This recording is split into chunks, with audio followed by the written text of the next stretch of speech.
Ռուսաստանի տարածքում Wildberries ընկերության ենթակառուցվածքների վրա հարձակումների շարքը շարունակվում է։ Կրասնոդարում և Ստավրոպոլի երկրամասի Նևինոմիսկ քաղաքում գտնվող լոգիստիկ կենտրոններում նոր հարվածների հետևանքով խոշոր հրդեհներ են բռնկվել, որոնց հետևանքով տուժել են նաև հայ վաճառողները։ Wildberries-ում վաճառքով զբաղվող բազմաթիվ հայ գործարարներ ահռելի ֆինանսական և գույքային կորուստներ են կրել։ Միջադեպին անմիջապես արձագանքել են տուժած հայ վաճառողները։ Օգտատերերից մեկը հոլովակ է հրապարակել, նշելով, որ միայն Կրասնոդարում ունեցել է 200-ից ավելի խմբաքանակի ապրանք։ Գիշերը պայթեցրել են Կրասնոդարի պահեստը, որը Wildberries-ի համար համարվում էր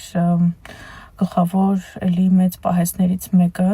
պայթեցրել են նաև Նևինոմիսկի պահեստը։ Մեկ ակնթարթում ես կորցրեցի 250 միլիոն ռուբլի,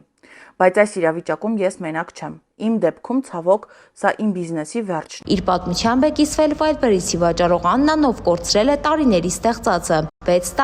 տարի ամեն օր ապրել ենք այս բիզնեսով, առավոտից երեկո աշխատել ենք, ռիսկ ենք արել, ներդրումներ ենք արել, վարկեր ենք վերցրել, անքուն գիշերներ ենք ունեցել, որ մի բան ստեղծենք, եւ մեկ օրում հասկացանք, որ կարող ենք կորցնել ամեն բան։ Այսօրվա դրությամբ կորցրել եմ մոտ 2.5 միլիոն դոլար, բայց ամենամեծ կորուստը թիվը չի, այլ 6 տարվա պատմությունը, որը կառուցել ես օրորի եւ մի պահում կարող է փլվել, անկեղծացել է նա։ Ստեղծված ճգնաժամային իրավիճակում Աննան հանդես է եկել հայ վաճառողներին համախմբելու եւ իրենց իրավունքների համար պայքարելու նախաձեռնությամբ։ Թեև Wildberries-ի հիմնադիր Տատյանա Կիմը հայտարարել է, որ ընկերությունը մշակում է ապրանքը կորցրած վաճառողներին փոխհատուցելու տարբերակներ, տեսականորեն դրա համար պահանջվելու է Wildberries-ի ամբողջ տարեկան շահույթին համամասնական գումար։ Ընդ որում հարձակումից ընդամենը 2 շաբաթ առաջ հուլիսի 7-ին ուժի մեջ է մտել Wildberries-ի թարմացված օրենքը, որի համաձայն ընկերությունը իր վրայից հանել է անօդաչու թռչող սարքերի, հրթիռների եւ այլ ռազմամթերքի հարվածների հետևանքով ապրանքների կորստի պատասխանատվությունը։